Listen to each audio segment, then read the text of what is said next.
Imagine waking up tomorrow and someone tells you an angel appeared during the night. You'd probably smile and keep walking. Now imagine that same person makes the claim again and again.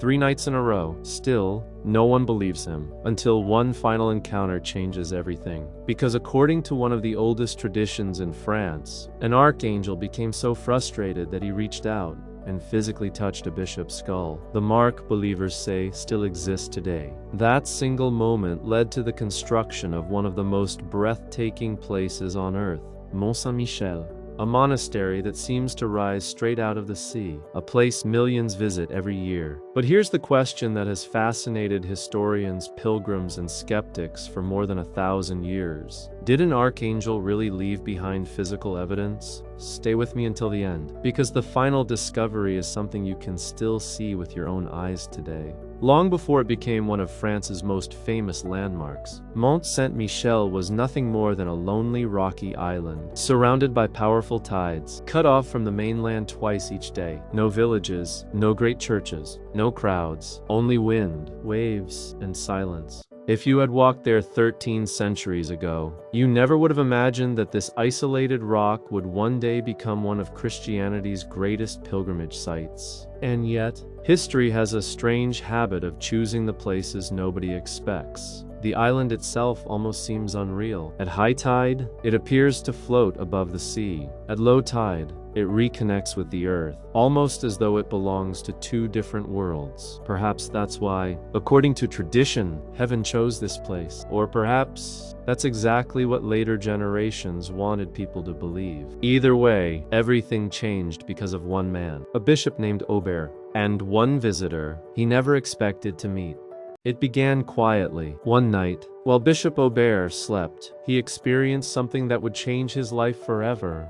Standing before him was the Archangel Michael, not as a distant figure, not hidden in clouds, but vividly present. The message was simple: build a sanctuary on the rocky island. When Aubert awoke, he dismissed it. Perhaps it had been a dream, perhaps exhaustion, perhaps imagination. Days passed. Life returned to normal. Then the visitor returned. The message was exactly the same: build the sanctuary. Again, Aubert hesitated. Would anyone believe him? Imagine trying to convince people today that an archangel had appeared in your bedroom. You would expect disbelief, mockery, questions. That is exactly what tradition suggests Aubert feared. So once again, he did nothing. Then came the 3rd night, and everything changed forever. The 3rd night didn't begin any differently. The stone walls of the bishop's residence were silent. Outside, only the sound of the tide echoed across the bay. Aubert closed his eyes, hoping the strange visions were finally over. But they weren't. The archangel returned, not with anger, not with threats, but with a calm authority impossible to ignore. Once again, the message was unmistakable: build a sanctuary for me on the mountain. Still, Aubert hesitated. History doesn't tell us whether it was fear, doubt, or simple disbelief. Perhaps he couldn't accept that something so extraordinary had happened to an ordinary man. And then, according to one of Christianity's oldest traditions, the impossible happened. Michael stretched out his hand, touched Aubert's head, and pressed one finger against his skull. Not enough to injure him, but enough to leave a permanent mark. When Aubert awoke, this time he wasn't simply shaken. He reached for the place where he had felt the touch. Something was different. Years later, after his death, those who examined his skull claimed they found a perfectly round opening, a small hole, exactly where tradition said the archangel had touched him.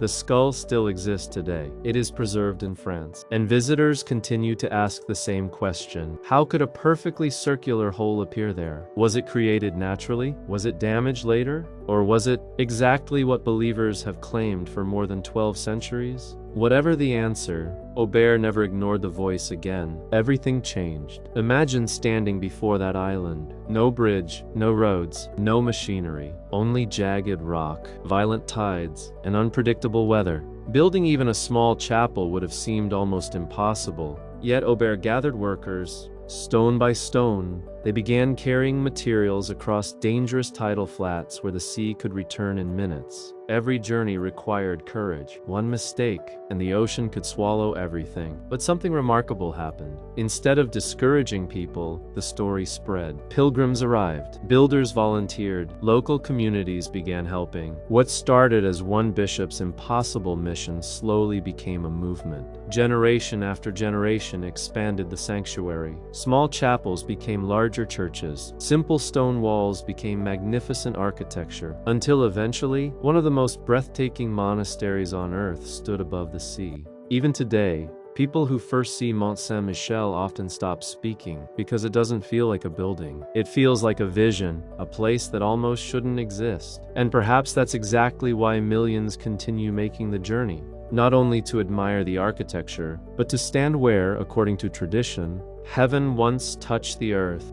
If you enjoy discovering the miracles, mysteries, and extraordinary stories hidden behind the world's most famous shrines, subscribe and join us on this journey. Every week we uncover stories that history books often mention only briefly, but whose emotional impact has lasted for centuries. And believe me, the greatest mystery of Mont Saint-Michel is still ahead. Most miracle stories disappear into legend. This one didn't, because there is still something people can actually see. The skull of Saint Aubert, carefully preserved for centuries, displayed with one detail that has fascinated historians, doctors, archaeologists, and pilgrims alike. The opening. Small, round, unmistakable. For believers, it is physical evidence of the Archangel's final intervention. For skeptics, there must be another explanation. Some suggest natural damage. Others believe it could have happened after death. Medical experts have proposed different theories over the years, yet none has completely erased the mystery. And perhaps that is precisely why the skull continues attracting attention.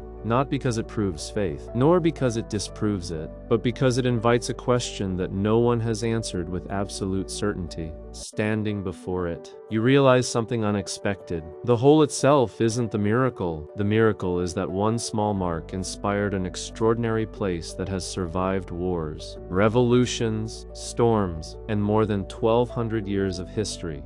And somehow, its story still refuses to disappear. Okay.